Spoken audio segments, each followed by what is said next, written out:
Je pense qu'elle soit incapable, c'est même une bonne nouvelle pour la population congolaise parce que cette CENI n'est ni crédible, ni légale aujourd'hui. Le mandat de tout le monde est fini. La CENI est connue dans les hold-up électoraux en République démocratique du Congo. Ce que la CENI a fait dans ce pays, c'est tout simplement une honte pour la population congolaise. Et il a proclamé les députés comme il l'a voulu. Il a proclamé un président de la République que la population congolaise n'a jamais élu. Et que donc nous ne voulions pas qu'elle continue à commettre des forfaits. Je crois que les gens comme les Nanga doivent apprendre à se taire. Parce que les Congolais ne sont pas des imbéciles. Nous sommes dans notre pays et nous sommes un peuple souverain. Ils peuvent avoir réussi un coup, mais ils ne vont pas réussir tous les coups. Parce qu'un jour, il y aura un matin, mais il n'y aura pas un soir. Mais ils n'ont jamais organisé d'abord une élection municipale dans ce pays. Ils parlent. Je crois qu'ils doivent réviser la loi. La réalité les rattrape. Voici, la Constitution, elle est là depuis plus de 15 ans maintenant aujourd'hui. Et nous devons apprendre, nous, à accepter la réalité en face. Parce que on n'est pas capable d'organiser cette élection municipale dans le format prévu dans la Constitution de la République démocratique du Congo. Et que donc nous devons être réalistes. Donc on n'a pas confiance à ces Bon, en fait, on n'a pas confiance aux tricheurs, soyons sérieux. On ne peut pas avoir confiance aux gens qui trichent. Mais seulement, je dis, dans le format actuel, et par là de revenus de la République démocratique du Congo, c'est difficile. C'est impossible même d'organiser les élections municipales et locales. Et que donc, nous devons être réalistes. La réalité veut à ce qu'on révise la loi et qu'on nous dise peut-être qu'ils vont être élus au suffrage universel indirect par les assemblées provinciales ou je ne sais pas où, à l'Assemblée nationale, mais qu'il y ait un mode d'élection qui n'appelle pas à autant d'argent parce qu'on n'en aura jamais. Avec des gens que nous avons aujourd'hui au pays qui savent s'enrichir et que desservir la population congolaise, on n'en aura jamais. Et que donc, la CENI, elle n'est pas crédible. Et je crois que le modèle constitutionnel de choix de nos maires et de nos bourgmestres n'est pas adapté à la réalité budgétaire de la République démocratique du Congo. Et ceux qui rêvent de corriger certaines erreurs dans la Constitution, en voici une qui doit être corrigée. L'année passée, c'était impossible de tenir ces élections. Cette année aussi, il y a cette CENI qui annonce qu'elle est incapable. Qu'est-ce qu'on peut espérer dans les 3 prochaines années? Non, on n'espère rien de ces aventuriers. La CENI, là, c'est un conglomérat de vautours, de prédateurs et des gens qui ne respectent pas le Congolais. Et que donc, nous, ce n'est pas ça le combat. Le combat, il est ailleurs. Le combat, nous devons avoir une CENI crédible, mais nous devons aussi avoir des lois adaptées pour que nous ne puissions pas toujours connaître des retards dans les choix de nos dirigeants. Vous proposez quoi? Je propose que le mode des choix des maires, des maires adjoints, de bourgmestres, je sais pas, des chefs de quartier ou des chefs d'avenue, soit révisé dans la Constitution pour que nous ayons un mode qui nous permet, avec nos maigres moyens, de faire ces élections-là. Peut-être le suffrage universel indirect. Des élections, de l'organisation des élections, à qui ça profite? Mais au système au FCC, à Kabila, à Kisekedi, et tous ces gens-là, on garde leur maire, on garde leur bourgmestre. En fait, le système Kabila continue. Et que donc, ils ne regrettent pas eux. Mais il y a cette opposition aussi qui fait partie des citoyens congolais. Mais est-ce qu'ils s'en foutent? Ils savent déjà dribbler toute la population congolaise. Pensez-vous qu'ils vont dispenser l'opposition? Elle a fait son tourisme. Avant elle, on tuait les gens. Après elle, on continue à tuer les gens et qu'il faut être naïf pour penser que Janine Mabunda va sauver les Kivu ou quoi que ce soit. C'est plus fort, c'est plus dire, c'est plus complexe qu'elle. Et elle a quel pouvoir? Elle est là, tous rendent compte à Kabila et Kabila et son camp savent exactement ce qui se passe ici. Et que donc, il ne faut pas compter sur des gens qui ont créé les problèmes pour les résoudre, non. Mais elle est venue en vacances, elle aussi. Goma, c'est une très belle ville et la ville est là qui vous. Je crois qu'elle est rentrée contente. Bon message. Français, ça parle. Moi aussi, j'ai mon message. Ça ne change rien. Je pense que depuis le dialogue de 2016, il était prévisible que les élections locales n'était pas une priorité pour les politiciens. Et nous qui étions là comme représentants de la société civile, nous avions souligné, d'ailleurs je me souviens, je me souviens, c'est moi-même qui avais pris la parole pour dire, en tout cas, on ne pourra jamais continuer à parler du cycle électoral en RDC sans penser aux élections locales, municipales, communales et consorts.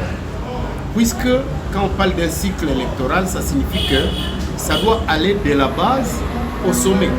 Mais les politiciens congolais, avec ce qu'ils pensent, veulent chaque fois que l'on commence au sommet vers la base. Et ça, personnellement, on ne pourra jamais développer ce pays avec des élections qui viennent du sommet à la base. S'il faut militer pour la démocratisation de la République, il faut organiser les élections locales et monter avec les élections nationales, provinciales, présidentielles à la fin. Et aujourd'hui, donc pour moi personnellement, en tant qu'acteur qui ai participé à ces dialogues, j'avais compris que ce n'était pas pour les politiciens congolais une priorité. Parler de moyens, c'était prévisible. Ça fait une année que j'ai quitté Kinshasa, la CENI ne recevait plus les émoluments pour les agents. J'ai laissé les agents de la CENI défiler dans les rues pour revendiquer leur salaire. Et donc, c'était prévisible. Malheureusement, on parle de moyens. Ça signifie que si on dépasse cette année et qu'on n'aura pas organisé les élections locales, il faudra maintenant mobiliser beaucoup plus de moyens puisqu'il faudra encore commencer par l'identification des électeurs, ce qu'on appelle l'enrôlement. Et ça, c'est très grave. Nous sommes jusque-là dans un pays sans carte pour citoyen. Donc, on n'est pas identifié comme citoyen congolais. On continue à circuler avec les cartes d'électeurs comme si la carte d'électeur est une carte d'identité. Et donc, nous sommes dans une nation où des citoyens n'ont pas la qualité d'être citoyens. Et c'est comme ça que vous voyez que les pays voisins sont en train d'infiltrer des personnes chaque jour. Nous sommes dans une zone où on est en train de transplanter des personnes à provenance des pays voisins comme on veut. Les conflits fonciers se multiplient. J'ai suivi l'honorable Kassekwa parler qu'il y a des maisons qui ont été détruites. Bon, c'est bon. Mais nous devons également reconnaître qu'il y a des personnes qui sont en train d'être peuplées dans cette partie de la province en provenance des pays voisins et nous devons y travailler. Jusque quand les cartes d'enrôlement, jusque quand les cartes d'électeurs, comme carte d'identité, on ne sait pas. Nous devons y travailler et donc la question, elle est vraiment fondée puisque à l'allure où vont les choses, la CENI, qui est d'ailleurs aussi en dépassement de son mandat, puisque après les élections de 2018, la CENI était également fin mandat.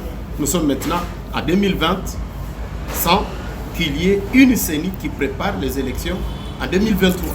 Et c'est très grave. Voilà la réponse que Monsieur le Président, ne pensez-vous pas qu'il fallait encore réorganiser la CENI pour qu'on puisse parvenir aux élections municipales? Je viens de le dire. Okay. Je viens de le dire en disant que à partir de 2018, la CENI était en train de consommer sa dernière année et les politiciens congolais sont formidables, sont terribles. Après les élections, la CENI ne reçoit plus l'argent pour la survie des membres, pour la survie du personnel. Et ça, c'est très grave. C'est comme qui dirait, après nous avoir remis notre pouvoir, c'est tout, nous oublions. C'est comme, bon, je ne voudrais pas utiliser ces concepts-là, mais vous imaginez les gens qui travaillent dans les hôtels, les garçons de chambre, après avoir torchonné, il prend les torchons, il jette comme s'il n'en aura plus besoin. Et c'est ça les politiciens congolais. Après que la CENI ait organisé les élections pour les amener au pouvoir, aujourd'hui ils ne s'en soucient plus. les agents de la CENI, j'ai quitté Kinshasa en pleine rue, en train de défiler pour revendiquer leur salaire. C'est très grave. Quelqu'un qui vient de vous remettre, de vous mettre sur le fauteuil, vous le laissez pour compte. C'est inconcevable. Alors, selon votre analyse, Président, à qui profitent ces reports des élections? Écoutez, ça ne profite à personne. Ça ne profite à personne. Au contraire, ça réduit. Ce sont les congolais qui en pâtissent, puisque les secteurs, les chefferies, les communes, les villes vont continuer à être dirigées par des personnes en dehors de la chefferie où il y a un Mwami qui est là. Ces entités vont continuer à être gérées par des personnes nommées. Alors que à la mairie, on devait déjà avoir une personne élue sur laquelle la population de Goma compte, sur laquelle la population de Béniville se retrouve. Mais aujourd'hui, avec tout ce que vous voyez, j'ai suivi à un certain moment un maire de la ville qui disait « Moi, je n'ai pas de compte à rendre. Et si vous avez votre frère, que vous puissiez l'amener conduire la ville. » Comme si on n'a pas de frères compétents qui peuvent conduire la ville. Et donc, je pense que vous, les journalistes, vous pouvez identifier un maire qui a dit ça dans les villes de ce pays, dans l'une des villes de ce pays. Et donc, ça ne profite à personne. Au contraire, c'est la démocratie qui en pâtit. Est-ce que vous pensez qu'il est encore possible pour les 3 ans restants, parce que nous sommes en 2020, il reste 3 ans, est-ce qu'il est possible que ces élections soient organisées? Impossible. Impossible. Si ça ne se passe pas cette année 2020, ne comptez plus, puisque, comme je venais de le dire en gros, si ce n'est pas fait en 2020, en 2021, on doit alors commencer par l'enrôlement des électeurs, l'identification des électeurs. Puisque déjà, à partir de 2018, un enfant qui avait 17 ans, en 2019, a eu 20 ans. Vous n'allez pas le laisser ne plus voter.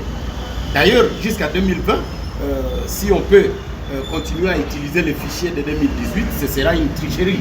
Puisque celui qui a eu 19 ans, 18 ans en 2019, en 2020, il a 19 ans. Il a 19 ans. Donc, le laisser pour ne pas voter, il va vous dire, je dois aussi voter. Donc, c'est impossible de penser élection locale en cette période.